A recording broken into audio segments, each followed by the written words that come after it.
led to the event and how at that event meditation actually helped me to remain alive.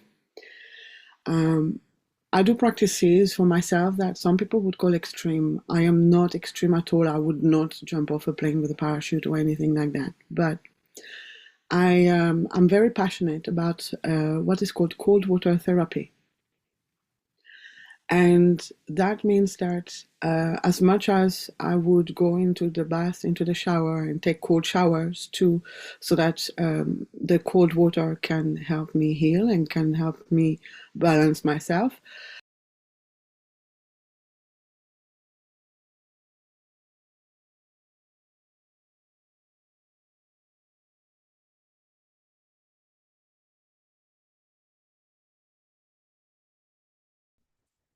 Vanakkam, greetings to all.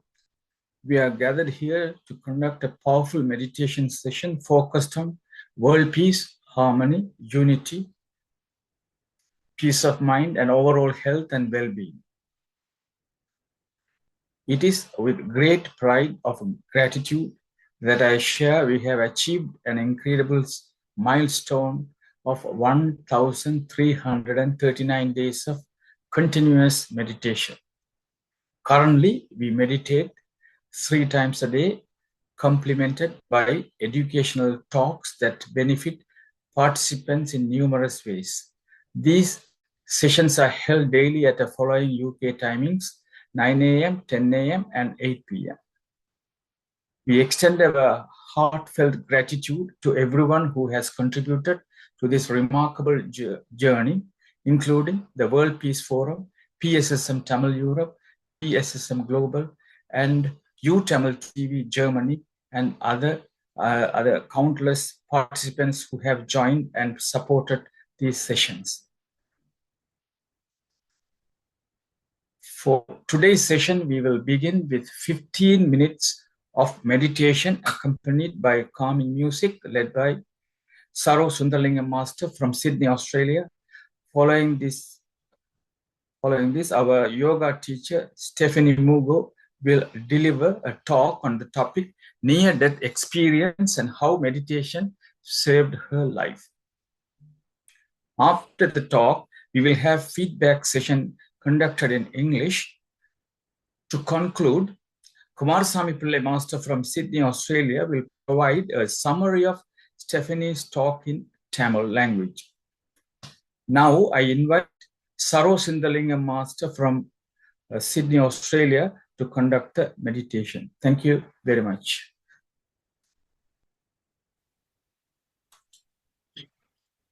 Thank you, Sri Kandaraja Master. Greetings to everyone. A brief explanation about meditation. In order to dispel negative thoughts from our minds and to infuse positive thoughts, to dispel ignorance and to sharpen our intellect, to achieve peace of mind, happiness, and good health, meditation is the only spiritual pathway. When we meditate with full awareness, focusing on our normal, natural breathing, we could realize godliness in us and awaken our subconscious mind and achieve self-realization. This will help to achieve peace of mind, happiness, good health, and internal joy in life. Guidelines to meditation. Please drink lukewarm water before and after meditation to prevent dryness of your throat and mouth. Sit comfortably in a quiet place, relax your body and sit straight. Please remove your spectacles if you are wearing one. Interlock your fingers like this and place your hands on your lap. While seated, cross your legs like this and gently close your eyes. When you meditate in this posture, you will be able to absorb a vast amount of cosmic energy during meditation and conserve it. This will help to strengthen your body, mind, and soul. While gently closing your eyes, please focus on your normal, natural breathing in order to dispel unnecessary thoughts crossing your mind. Today, Meditation will take place for 15 minutes in conjunction with a calming, melodious music. Thank you.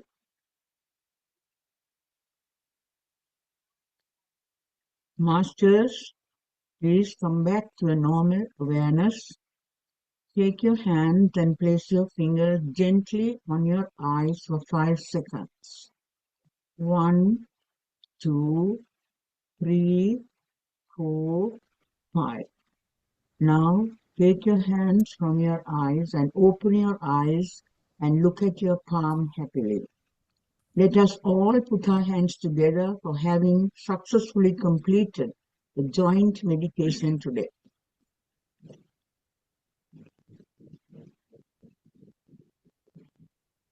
Thank you. Thank you. We thank everyone who took part in joint meditation, focusing on peace of mind, psychological healing, and for the world peace harmony with the blessings of cosmic power. When we meditate jointly, it helps general social force in the form of oneness that spread across all the nations around the world to promote peace, harmony, and in general well-being to everyone around the world. Our sincere thanks goes to Sarojini Devi Sundarlingam from Sydney and for the meditation, conducted the meditation today, and music provided by Meera Nagendran Master from London and Dr. Sada Master for displaying flyers and recording this event today. We would also like to thank PSSM Tamil Europe, PMC TV, YouTamil TV Germany, which is part of our PSSM Global. May the whole world be blessed with peace, harmony, prosperity, and well-being. Valga Vaiyagam, Valga Valamudan. Now, I would like to invite our guest speaker, Stephanie Mugo. I'm truly honored to introduce our yoga teacher, Stephanie Mugo, whose passion and dedication to the practice of yoga and meditation continue to inspire us all. Stephanie Master leads a yoga session every Monday morning at 9 a.m. UK time, providing a perfect start to the week with mindfulness, movement, and tranquility. More than just a yoga and a meditation teacher, Stephanie Master is a gifted healer with profound commitment to living in the personal present moment. Her teaching reflect her deep belief in the power of peace and the transformative wisdom found in silence, which she shares generously to foster harmony and balance in our lives. Last Wednesday, Stephanie Master shared her invaluable insight on yoga pathway to meditation, helping us deepen our body, mind, and spirit. Today, Stephanie Master going to speak about the near-death experience and how meditation saved her life. Thank you, Stephanie Master. I would like to invite you. Now the platform is yours. Thank you. Thank you. Thank you so much for having me tonight. First of all, thank you. Thank you also for the idea for the last talk. I did not mention that last Wednesday, and I should have. So before I start, let me just say that. Thank you so much, Arundhati Master, for suggesting for me to have that talk. And Srikanta Master, thank you for the idea for the name of the talk. Yoga as a pathway to meditation. The word pathway was really, as Master Babu would say, magical.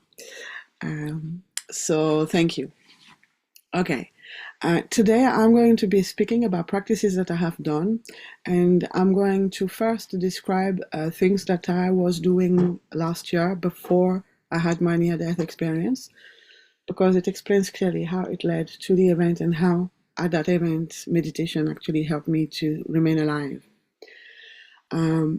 I do practices for myself that some people would call extreme. I am not extreme at all. I would not jump off a plane with a parachute or anything like that. But I'm very passionate about what is called cold water therapy. And that means that as much as I would go into the bath, into the shower, and take cold showers too, so that the cold water can help me heal and can help me balance myself, I will also do practices such as swimming in the sea in very cold weather. And I see cold water and this whole practice of cold water swimming, taking cold showers, and this kind of thing as a meditative practice. So I always approach it in a way that I meditate as I do each event from those practices. There is a person who is quite well known in the cold water therapy world that is called Wim Hof. He's especially known for the Wim Hof method. And one of the things that he does, and also that he suggests for people to do, is to work on their breath. And one of the practices that we can do, I didn't take it from him, but it came to me that I should do that a few months before I had my near-death experience, was, and I am not recommending for anyone to do this because it is quite extreme. And I think that for most people who would like to take this approach, this practice, then it should be done with a teacher alongside to guide you and to be there to help you integrate your experiences. But basically the practice was to hold your breath for as long as possible and staying in a meditative state at the time when you do it. So I would sit at night before bed, I would hold my breath, and I would go into the meditative awareness, and I would hold without breathing for as long as possible. And this required for me to have my body reacting, because of course the body is used to having oxygen whenever you breathe, and all of a sudden I am not giving oxygen to my body. And so as I was doing these practices, I would see myself go through moments of fear because the body is reacting. I would have thoughts of death coming up because, of course, when you don't breathe, you're not having oxygen, then the next step would be death. And I would stay for as long as possible. I didn't stay that long. I think maybe about 30 seconds or something like that. It's not a fabulous record type of thing. But in my journey, it was really important for me to do this because it was helping me to understand my connection with life and my connection with death. And when remaining, the idea for me with this is the idea is that when you are maintaining yourself in meditation at the time when you are not providing yourself oxygen through breath anymore, you are letting go of fear of death, which allows then for someone to be able to face life in a much more positive approach, feeling happy inside, not being held back by fears so much anymore, because fears leave when we do these kinds of practices. And so comes June, I had done it a few times, maybe, I don't know, 5, 6 or 7 times, this practice. And then one night, I'm sitting on my bed and I'm munching on an apple strudel. And I'm watching a video on the phone or something like that. And then all of a sudden, I choke.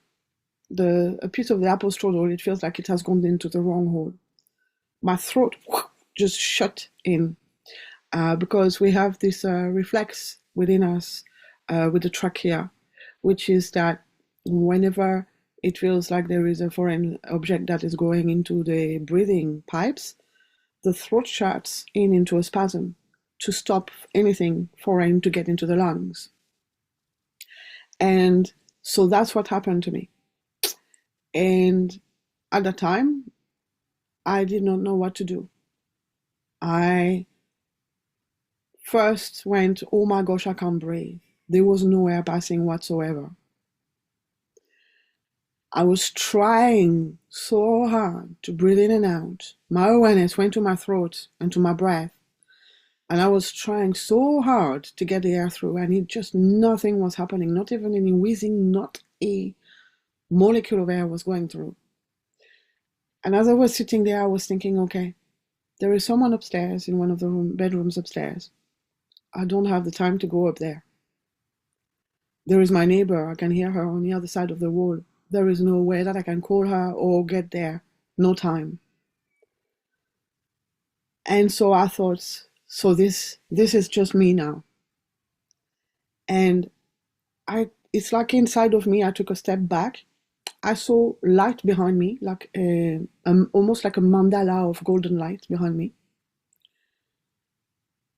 And my thinking was very simple. There was just one thought at a time, and I was going through each stage and going through each possibility, but there was nothing else in my head but that moment, that possibility coming into my head. And then I focused on my throat, and then without any air, with me still currently dying, no air passing through, I then focused on my throat and my throat muscles, and I shifted my throat muscles somehow in such a way that a bit of air managed to pass through. And so I was heavily wheezing at that point with just a little bit of air going through. And then I coughed, and it broke the throat spasm, and I went back to my normal breath. So while I was there, so I am a meditator. I have been meditating since very actively since 2017.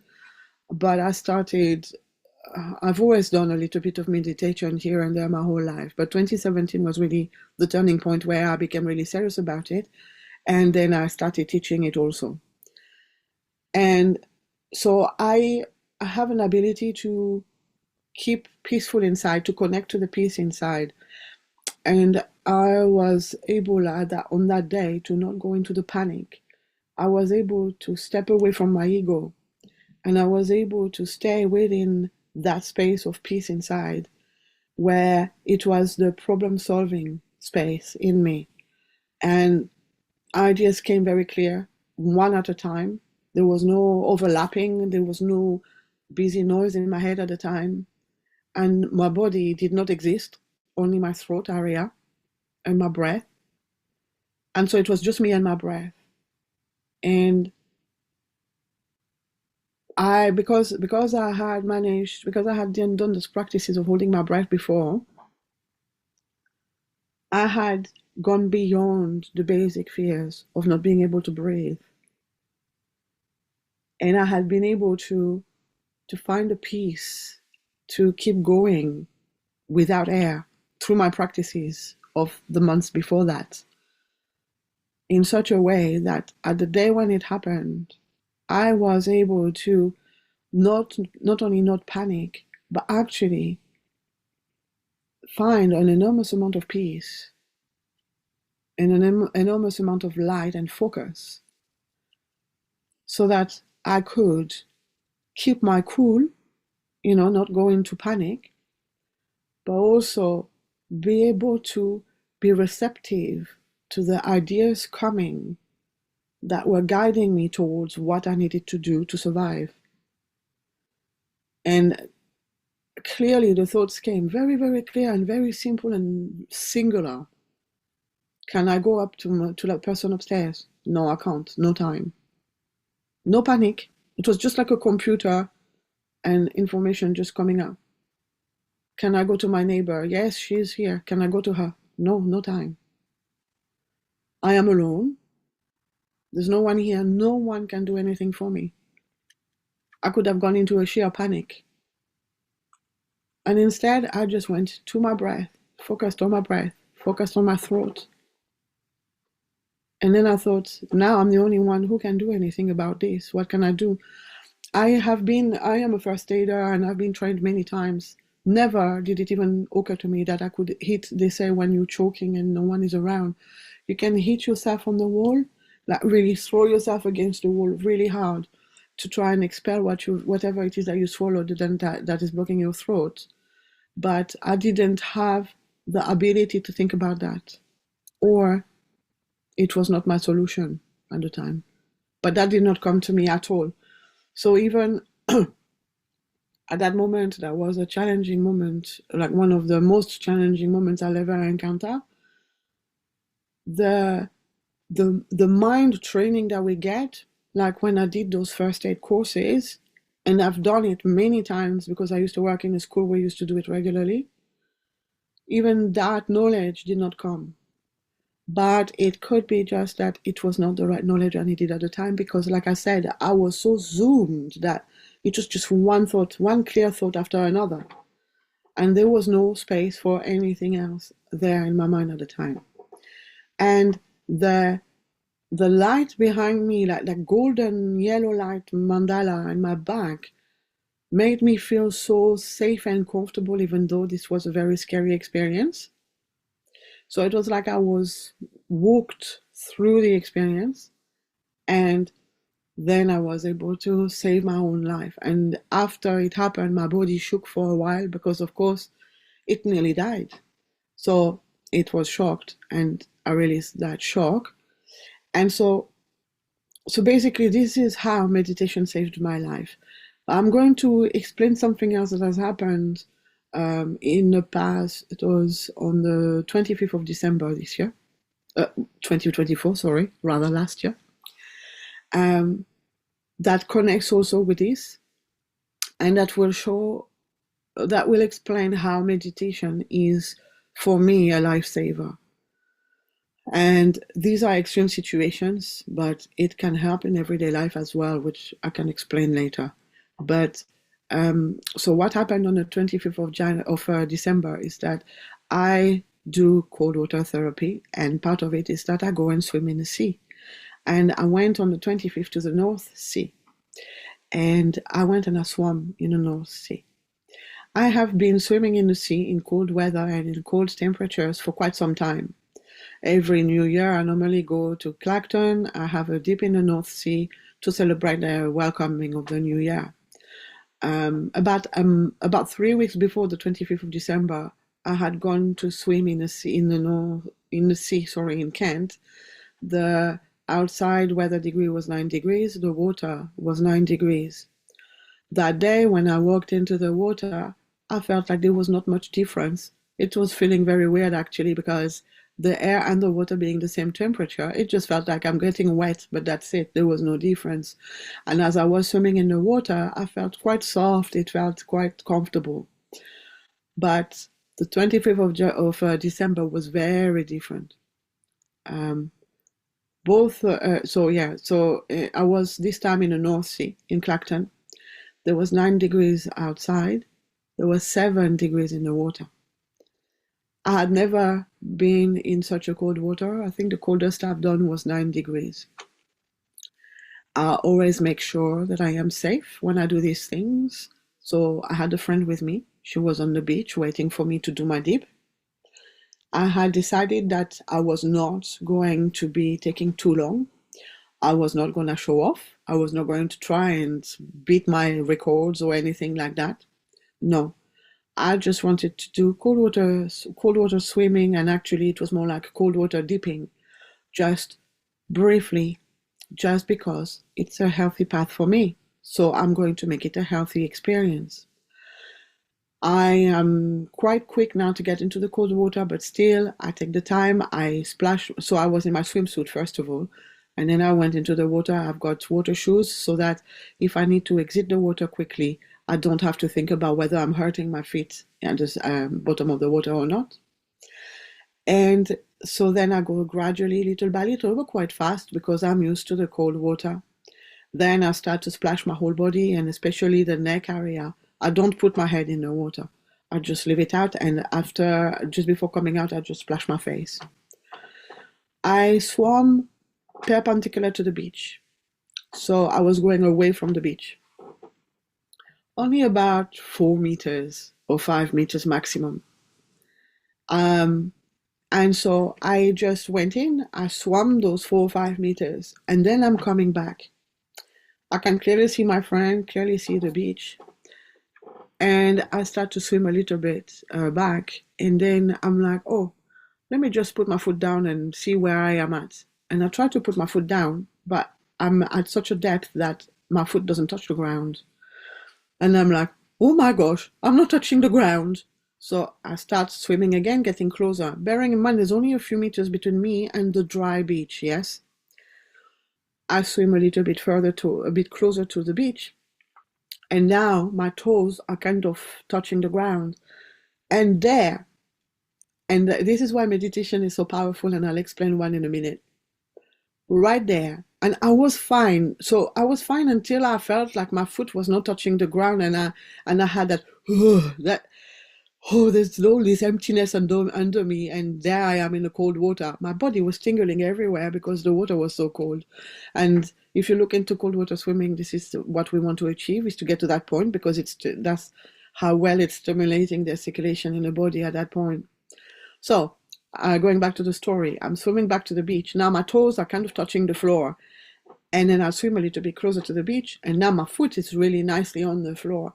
And all of a sudden, completely out of the blue, my mind goes like, oh my gosh, I'm gonna drown. This is how I'm going to die.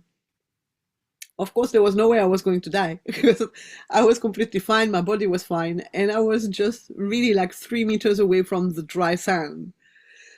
But at that moment, my body experienced a state of cold that it had probably never experienced before, or never that deep, that damp, I don't know, but there was something that my body was had not gotten used to. And at that point, it triggered in my mind to have that thought that came up.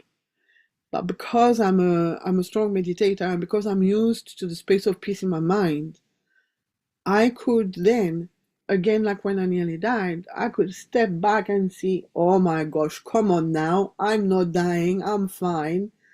And then when the fear came in my mind, I was able to then think and to resonate with myself, and to tell myself, it's only 3 meters, you've summed that distance 1 billion times in your lifetime, it's only 2 degrees less, you are tingling, but you have no other problem, no other pain, ache, or trouble in your body.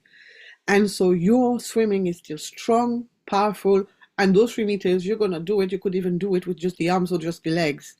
And on top of everything, you're touching the ground. So if you want to, you can actually walk back. Yes, but because there was that reaction, because my body was put in that situation, it triggered that fear to come up into a thought. It's like I had no control over that thought that came up. It's not me who fabricated it. It's my whole being together facing that situation. And puff, that thought came up. And then it's about me, either I can get swallowed by that thought, and lose my footing and panic and possibly drown.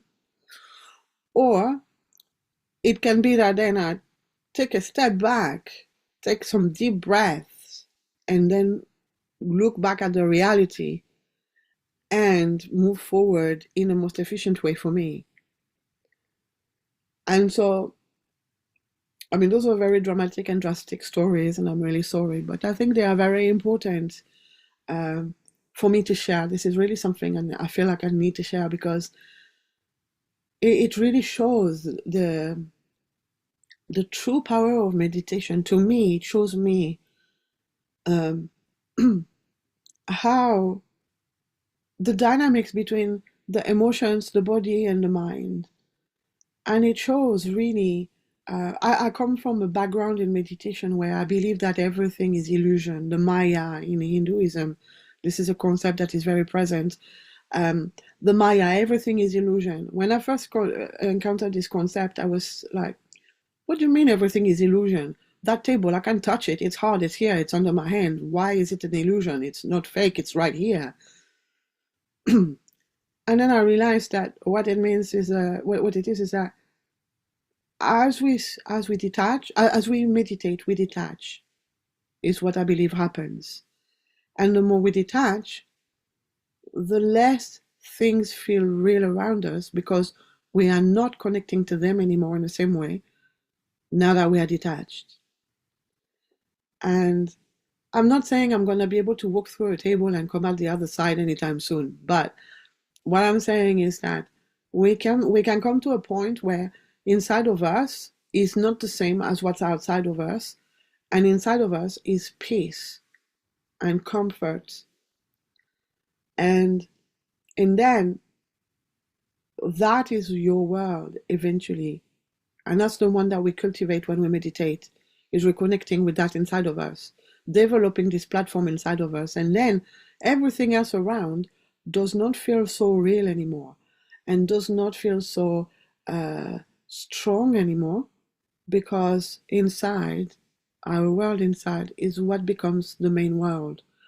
And because the inside is the main world, then you start to, when you're used to cultivating that world inside, you can start to see the world outside shifting and changing.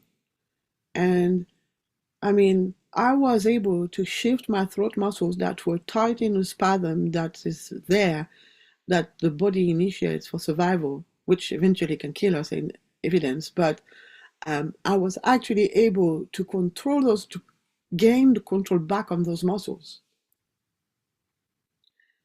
And I believe the more we function from that state of peace in us, the more then we can start to control our life and to control things around us, so that the world outside matches our world inside. But that's for another talk. But yeah, so basically that was my experience. That's what happened to me.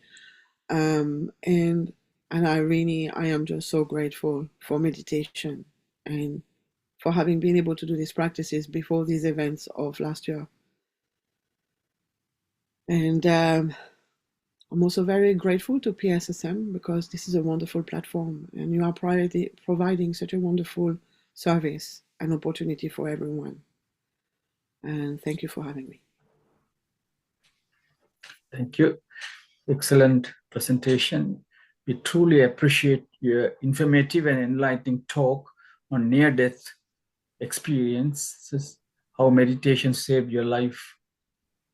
Let us all take a moment to give a round of applause for 30 seconds as a gesture of our gratitude. Afterwards, please feel free to raise your hand if you would like to comment, share your thoughts, or ask any question. Thank you very much.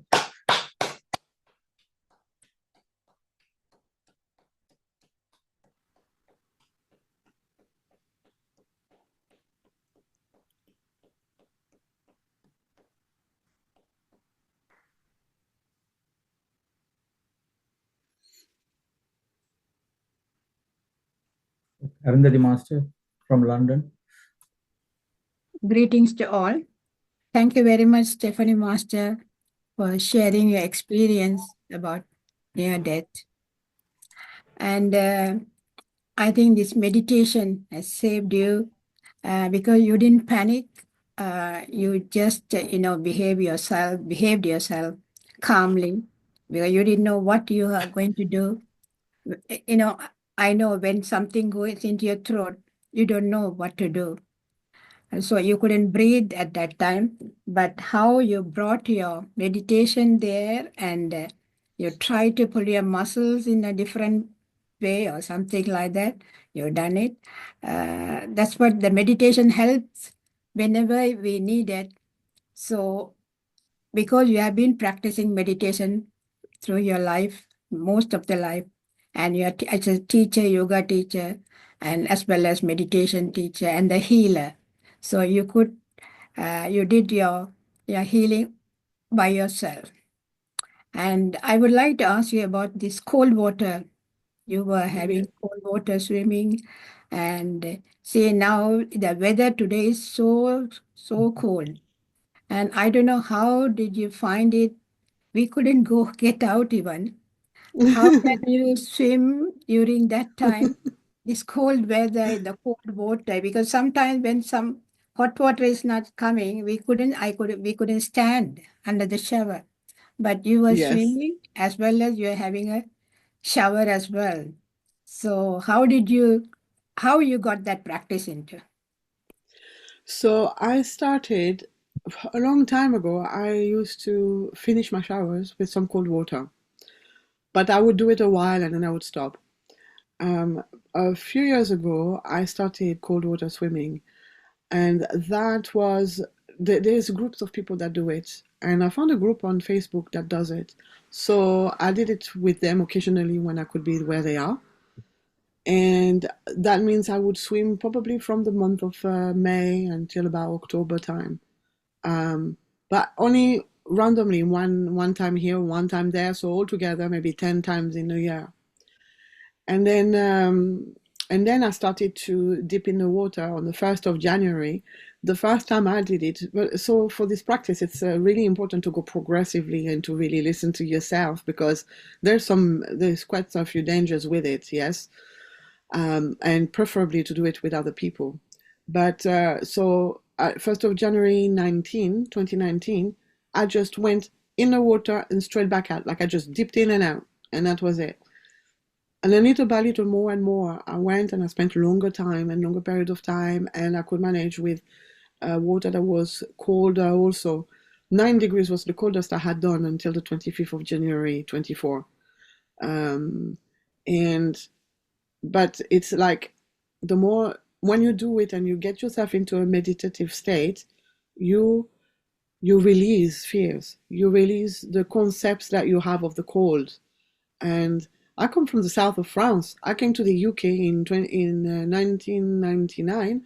The whole first month I was there, I stayed in bed the whole month because I was so freezing cold. And the south of France is not just warm, it's dry. And so the cold, damp weather of the UK was a horrible experience for me. And I really suffered from it for a long time, for many, many years. I would get sick all the time. I would get colds, I'll get the flu easily, and so many different things. And it doesn't have the fact that I'm diabetic as well.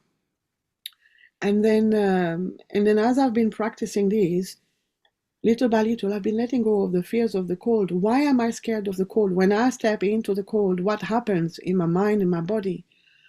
And as I meditate, as I do this, then I'm letting go of those blocks, of those fears. And for example, the need to be comforted is a big one. We need to cuddle in the warm, yes, to feel comforted, to feel cozy, because life is hard, because life is harsh. And doing cold water practices like this, it teaches you to be comfortable at all times. That cozy feel is not actually connected to the environmental temperatures. That it is actually a feeling inside that we can cultivate regardless of what's happening around. And so the more I did it, the more I let go of those fears, and the more comfortable I got in the cold. I'm really just at the beginning of my journey with this still. And believe me, in the last 2 days, I've been wearing layers and layers of clothes.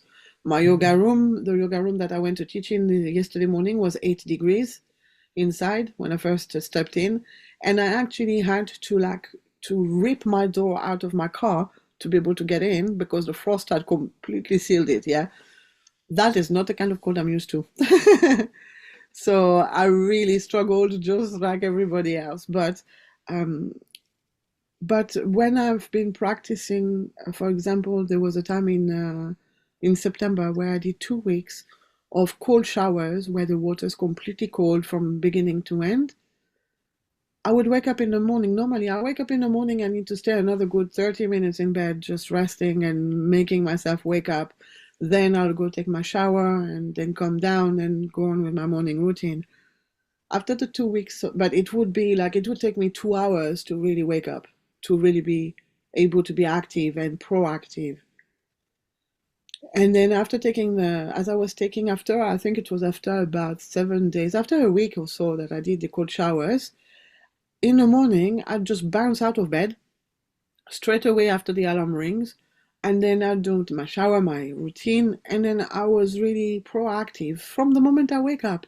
My thinking was sharp, my body was alert, and I was ready to go. Is a major, major thing that I acquired through those cold showers.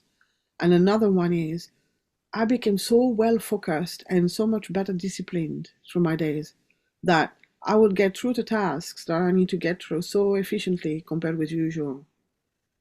And so that was one of the main wonderful effects of it. Okay, thank you very much. I think if you put your mind into that you are going to have a shower, cold shower, then you know that you are preparing your mind. Otherwise, when you wake up, you wanted to go have a shower, you don't feel that when you go out, you are going to be cold. But when you put your mind into that, then you know that, yes, we are going to do it. Anyway, thank you for your experience, what you have gone through. Thank you so much. Thank you. How Thank the you. meditation. Yeah, I am you just Thank you. quickly conveyed gonna more. add one more thing. I was talking about the Maya and how the world is illusion around us. The concept that we have about the cold is the same. We have so many concepts about the cold, and preparing yourself is a very good idea. And thinking ahead of time of what you're going to do to prepare your mind is a great idea. Letting go of the concept that we have about the cold also is another. Yeah, Thank you. thank you. Thank you so much. Thank you. Thank you very much. Next, we have Saroja Devi Master from Sydney, Australia. Greetings, everyone. Greetings, Stephanie Master.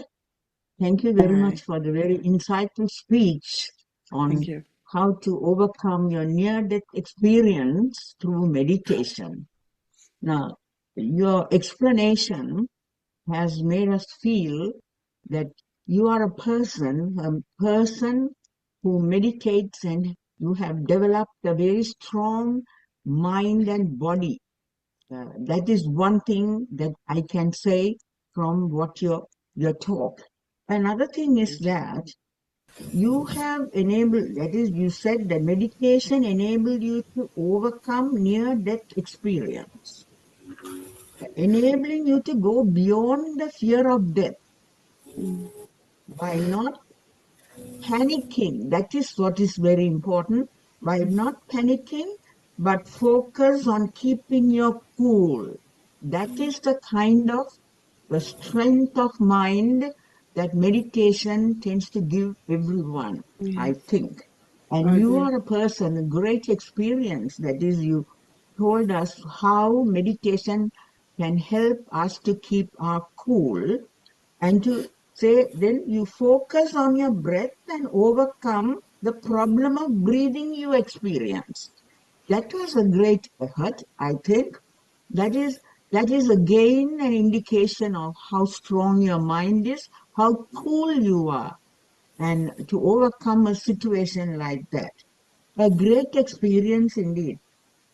Now, you have made us understand that meditation is a lifesaver, as it always promotes positive thinking, peace of mind, and peace of mind to overcome life-threatening experiences. This is a very important message that you have passed on to us. Thank you very much for this insightful speech. Thank you. There is something that was intriguing me, like Arundhati Master has already asked that question.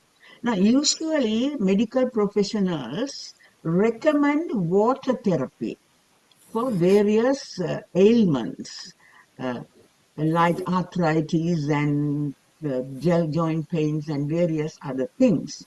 But this cold water swimming and cold water shower, that is a cold water therapy, is something new to me, because now even during summer, when we go into, when that's my thing, when I go into the shower, I never open the cold water fully. I'll open the cold tap and the warmer tap and make the water little tepid for me to have a shower. At the end of the shower, I will stop the cold water and have a little bit of warm shower to make myself comfortable, in addition to having the heat light on in the bathroom. It's very interesting to see how you can do cold water swimming and cold water shower, even during winter, to swim in the sea as well. Great experience. One thing, you're explaining something that we cannot actually do. I don't know how many of us feel like that. The other thing is that holding onto your breath and going into a meditative state. Now here we are doing meditation with breathing normally, naturally, breathing in, breathing out, and we are meditating. But holding your breath and going into a meditative state, I think, is a very difficult exercise, in my point of view. And if you can do that, that is a great thing. You are a great meditator, Stephanie. Thank you very much you. for your insightful speech. Thanks. Thank you. Thank you. Thank you very much. Next, I think Dr. Shanti Parameshwar. Yes. Greetings to all.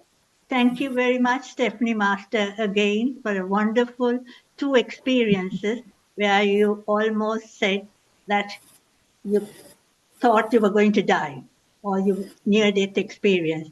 And I agree what Saroja Devi Sundarlingam said. You, by those 2 experiences, you told us very clearly the mind-body connection. And we know the mind is full of thoughts, and meditation helps us to control the thoughts, whether through breathing techniques or any other work, is just being mindfulness and overcome your fear of death. And at that time, just to think of your muscles in your throat, you did it. And then next time, you knew that the ground was there. You just forgot that you were almost near the edge of the sea and the ground was there. That mind brings us a lot of the thoughts, creates a lot of emotions. And that fear is one emotion and that you experience. And I think to be able to do that is because you had those years of experience of meditation. So the message I take from you is that, again, as was said before, the mind-body connection, and to think at that moment, think about your body and your control. You can control it. And I was told, have a hot bath, hot shower, and before you come out, just open the cold shower and have a 2 minutes or 2 seconds of coldness and then come out. And I do that, and I don't know what experience I get from there. I do feel a lot of benefit from there. So thank you again, Stephanie Master, for coming and giving your 2 experiences. I really value that. And you have told us all how you can control your mind, thoughts, and emotions. Thank you again. And do come again and another talk. I know you come for yoga, but again, another talk. Thank you. Thank you. Yeah, Next even we just have- 10 seconds or 15 seconds of cold water at the end of a shower can be a very great way to start. It's rejuvenated. It just gives you that contraction. You have expanded all your blood vessels. Then that 1 second or 2 seconds of contraction with the cold water rejuvenates. Thank you. Thank you. Thank you. Next we have Varadarshan Nathan, Master from Toronto, Canada. Greetings to you all and greetings to Stephanie.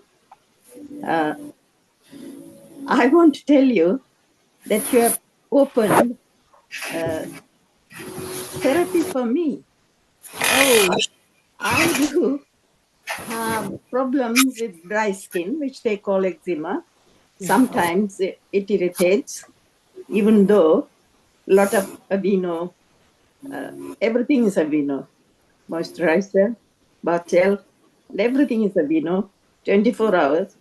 But recently, my family doctor said, I said, oh, it is so bad. I get it these days so much. So she said, oh, then do you have your shower in warm water or very warm water? I said, I enjoy warm water and very warm water. So now I am going to try this therapy. And I would like to tell you, my granddaughter, who is in England, she's a big swimmer. She has swum in all the lakes in Scotland and in Spain and everywhere. But she hates cold water. She never wants to go in the cold water. So I'm going to tell her, try this. Nice. Stephanie is doing it. Thank you very much, Stephanie. Go with how you feel when you do it. Don't take too long. Start slowly by slowly. Slowly, Start very small. Yeah. Yeah. And like I said, 10 seconds at the end of your warm shower, That's right. then you can try. You Or could lower also the start, temperature. yeah, little by Yeah, little. lower it. Yeah, until your I body gets am used to fond it. of very warm water, you know. And you That's can also start with doing the feet only, then the feet and the legs, then the feet and the legs and the knees and the thighs. You know, go slowly by slowly, in whichever yeah, way makes sense to you. yeah. Thank you very much. Thank you. Thank you. Next, Dr. Sivachandrika.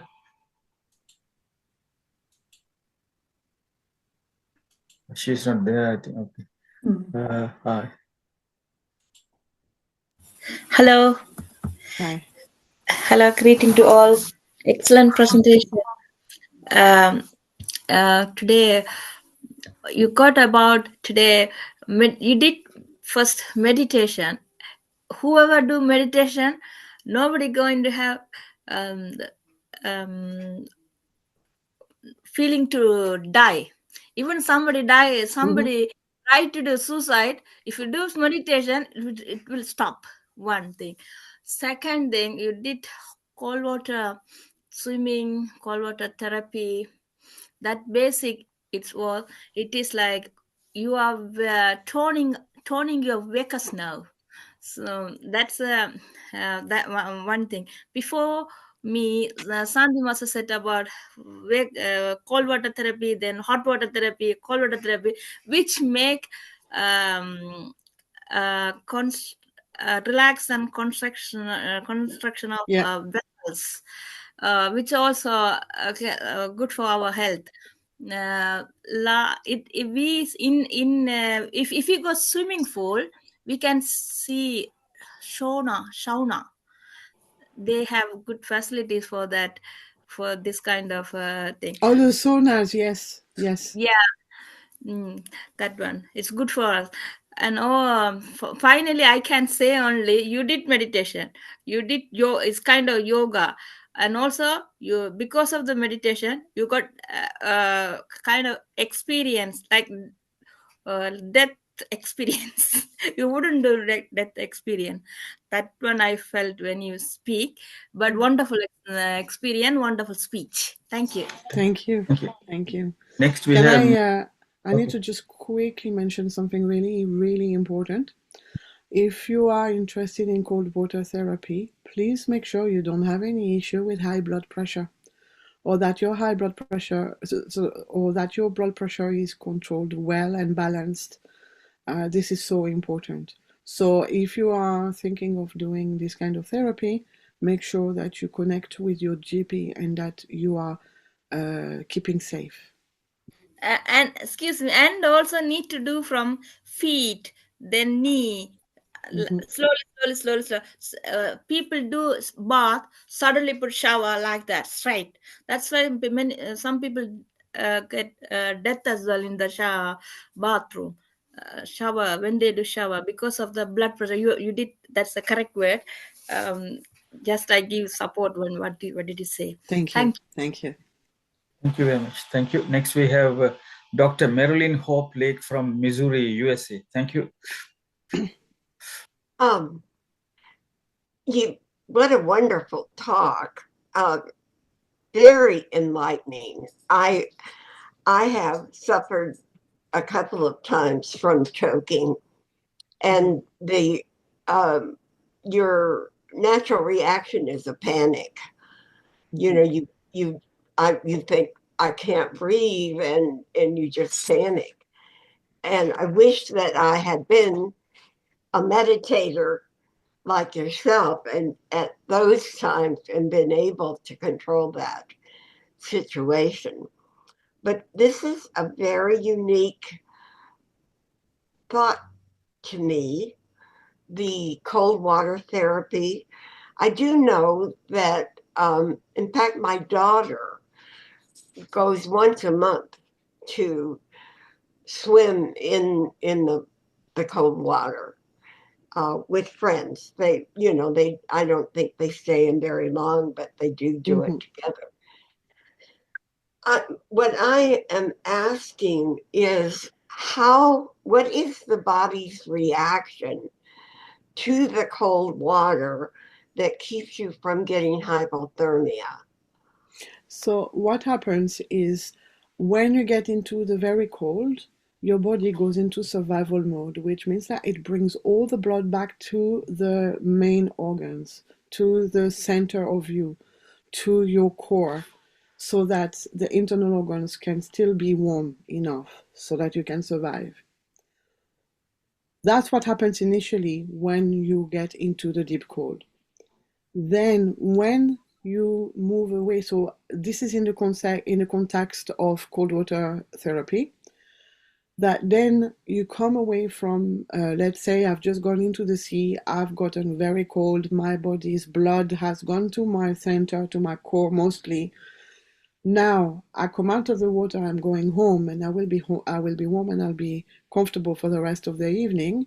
What's going to happen then is that I will have a wave of heat, because what's going to happen is the blood that came all the way to the middle of your body for all the internal organ supply now is going to go back to all the extremities.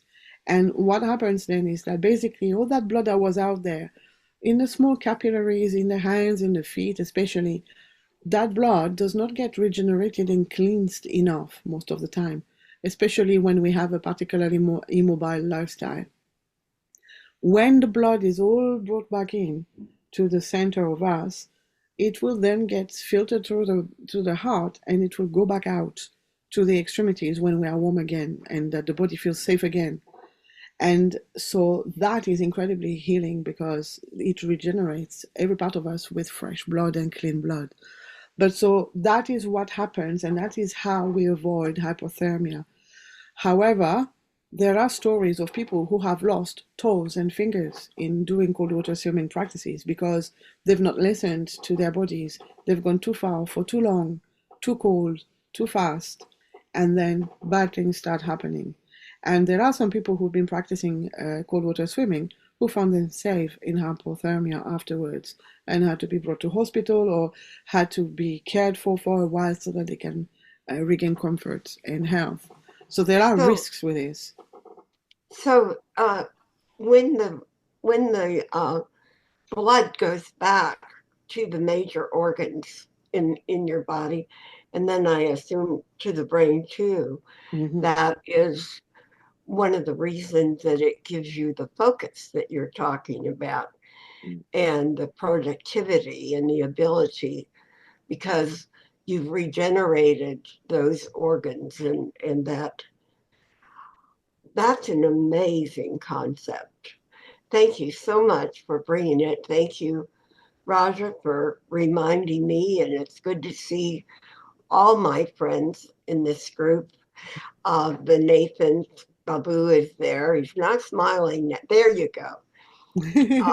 I really, really thank you all, and I will be with you on the 19th. And thank you for bringing this wonderful presentation. Thank you. Thank you, Marilyn. I will work on this. Talk with your daughter. Maybe go and watch them when they are going to do their swimming.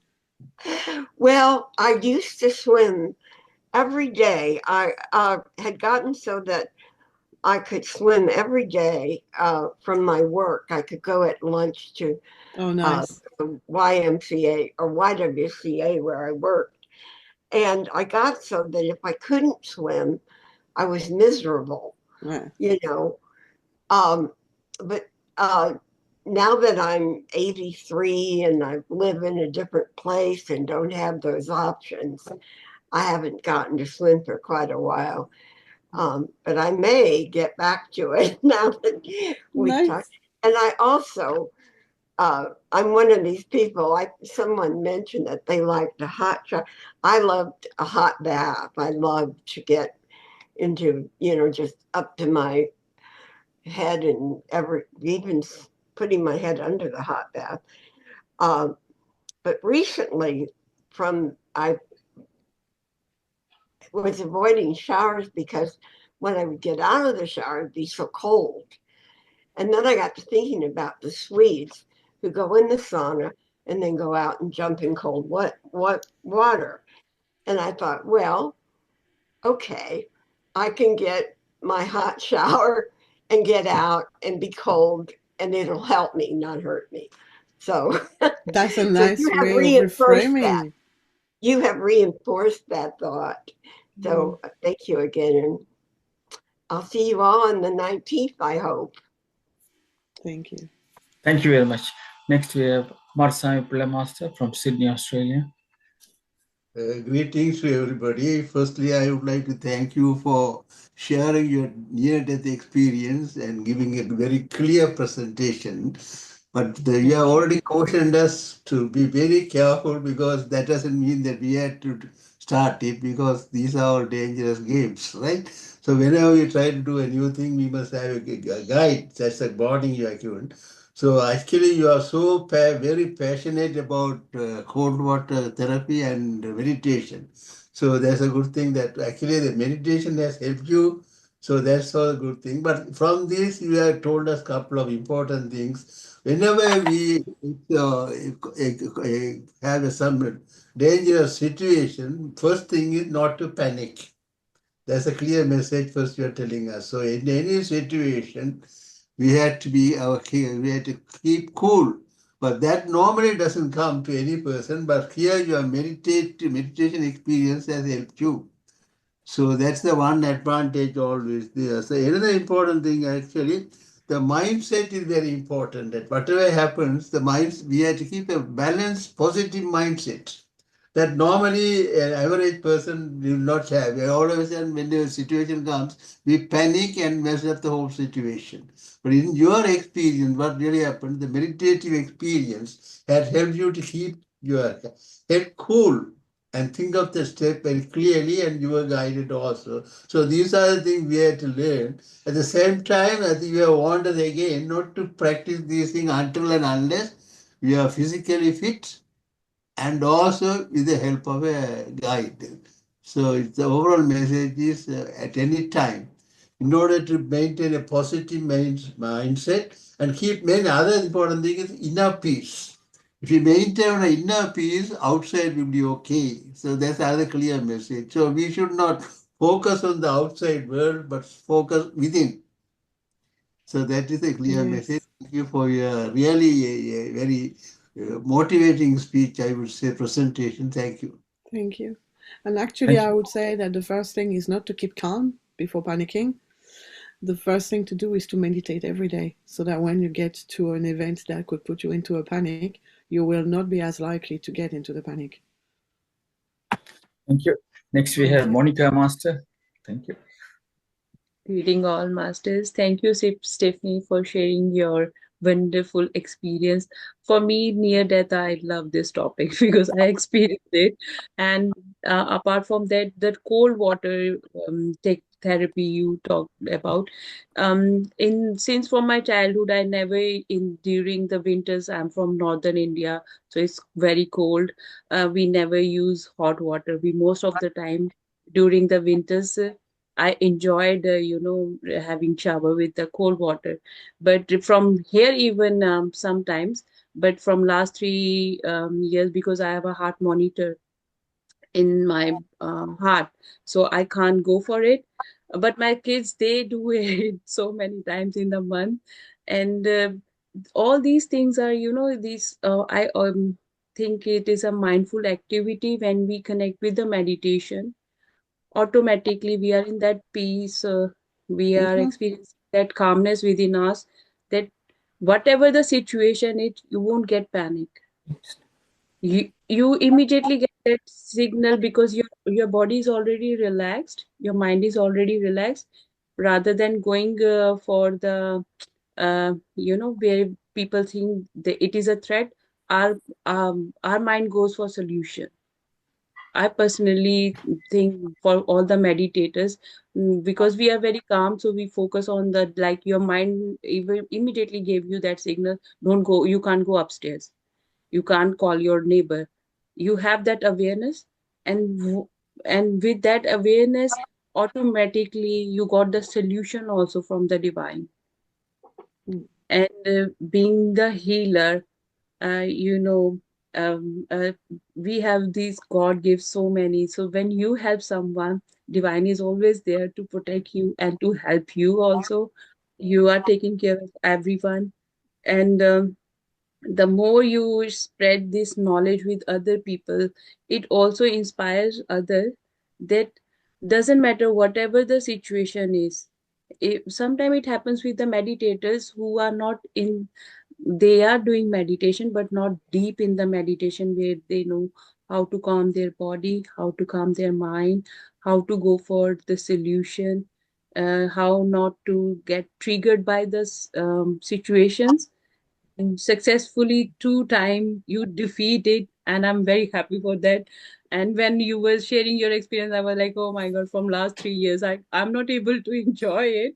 But sometimes I try to, put some water on my feet and on my hand just to feel it, because I was, since for my childhood I was used to do that activity. But now due to the monitor I got shocked, so it start normalizing my breathing pattern again, so I can't do it anymore. But I really like your experience, and cold shower and all these therapies are also good for our mental health. It calms you, and, and also health benefits, reduces your weight. There are so many other benefits of cold shower also. So thank you very much, dear, for sharing your valuable experience with all of us. Thank you, thank you. Thank you. Thank you. Next, Surendra Dharmakumar Master. And greetings to everyone. Stephanie Master, I didn't see you for a long time. I know. And your experience, near-death experience, the true experience you shared with us, and the meditation helped you. But I had a near-to-death experience, but not now, 25 years ago. I went to Aberdeen to visit my cousin, and his children went for swimming. So I went with them, and they were in the children's pool, and I was in the big pool in the shallow area. And suddenly I didn't know they put waves in there. And they put the waves, and I have pushed to the deep side, and I was drinking water, and then the lifeguard had to pull me out. At that time, I didn't know anything about meditation. But this experience, when you were saying about this experience, I was thinking the drowning. I drowned there that day, and it reminds me of what you gone through when you went to the deep for cold water swimming. Yeah. And the meditation now, it helps not only near-death experience, even pains. Now we have body pains and everything, and that the meditation help us to heal some of these pains when we go through. What you said is a really good thing, and I hope the meditation will help us, the breathing, and the meditation will help us to heal our problems. Thank you very much, Stephanie Master. Thank you. Thank you. Thank you very much. Next, we have Rajesh Sidam Master. Thank you, Sriskan Raja Master. Greetings to all. Thank you for Stephanie Master. What can I say? A yoga teacher plus a speaker on various subjects. Wonderful experience. It's a talented person you are. I do appreciate that. Because even in yoga class, you're very serious about saying things and doing this and that. And here also you specified on so many things, and I appreciate that. And about the cold water and the hot water shower, I don't have hot water shower or cool water shower. I just have the medium warm water. That's all I can do. Because I have to be careful. Good. So, good that you know that. Yeah, my friend used to have, end of the shower, she used to have cold water. She finished the shower with a cold water shower. Yeah. She lived up to 97 years old. Only 2 years ago, she died. And she led a very healthy life. So I don't know. It's difficult for me to think about these cold water and hot water shower. But when I suffer from rheumatoid arthritis plus chest condition. So they sent me to the hydrotherapy at the hospital. The consultant referred me to the hydrotherapy session. And there we have to have fairly warm water, a swimming pool. So because I was referred by this consultant, I had free sessions for first 7 days, and then also followed by that another 7 days. I was lucky. Then if I have to have that after that, then I have to pay. So I was thinking, well, I can have my nice and warm shower at home because it's quite expensive, hydrotherapy session. Yes. Yeah. So it's a very, very useful and a wonderful speech. I learned a lot of things, and everybody has commented at certain points, which I gathered. We agree with you, and thank you very much for your lovely speech. So we will be seeing you tomorrow morning at the yoga class. Yes, definitely, yes. Thank you. Okay. Tamanada Master. Thank you, Suskandaraja Master. Greetings to all. I like Jim Hope as well, Stephanie. Do you? Yeah, I like him very much. Sometimes I follow him. Other thing is very good talk. I appreciate that. I do wash my face in the morning with the cold water every day, because if you put the warm water, it takes all the oil and give you dry skin. To prevent that, I do cold wash. Cold water stimulate the vagus nerve. It is vagus nerve is very important for us. And other thing is, when they do the heart operation, they freeze the body and open the heart and do the operation. The cold water is doing very wonderful work. And thanks again. I will see you tomorrow morning. Thank you. Thank you. Thank you, Tama Master. Next, Babu Master. Thank you. I'm just fishing for a word, what to say here, because if I use magical, and I don't think they are appropriate today. Okay.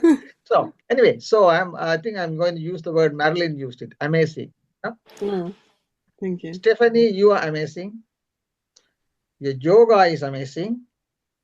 Indoor and outdoor. And your talk is amazing. Thank you. And I was really impressed, the courageous thing. I want to share a couple of things here, my own experience. In Hungary, there is a pool there. It is naturally radiated pool under the mountains in the center of Hungary. And underneath there's a swimming pool, normal swimming pool. There is a dip with very cold water near sort of 4 or 5 degrees, like water there. And then a sauna. Sauna, is very, very high. So what people do, the Hungarians do is, I used to go there on Sunday. By the way, I was there for 2 years on the Hungarian metro, so I used to visit there every Sunday. So I was talking to my colleagues, and they said, what do? They swim in the normal pool, then go and dip into the quick dip, just got in and get out. And they run to the sauna. They stay in the sauna with the body really got sweaty and all these things. Then they run back to the swimming pool again, and then they run to the dip again. Sometimes some people, courageous people, they run direct from the sauna into the dip. So wow. That amount of temperature difference, Yes. So what I want to say here is, initially I was thinking, I was not doing meditation at all, nothing at all. However, week by week, I realized that I was focusing and meditating without me knowing it. So it was okay for me. After a few weeks, I was able to do that myself, like the Hungarians as well. Like the similar to Hungarians, I was doing that. So and now I realizing it. Okay, this must be. I was focusing. I was living in the present mind, present moment. So it was in there, but I didn't know that. That's what I am thinking now. Yes. That's one thing. There's the funny side of the story there as well, but I don't want to disclose that on here. That is only for the males only. So, either out. Thank you. Thank you. Thank you very much. There are a few announcements made regarding the upcoming events. That is tomorrow morning at 9 o'clock. We are having a 9 to 9:15 silence meditation, and 9:15, please, Stephanie Mugo will start her conduct her yoga session.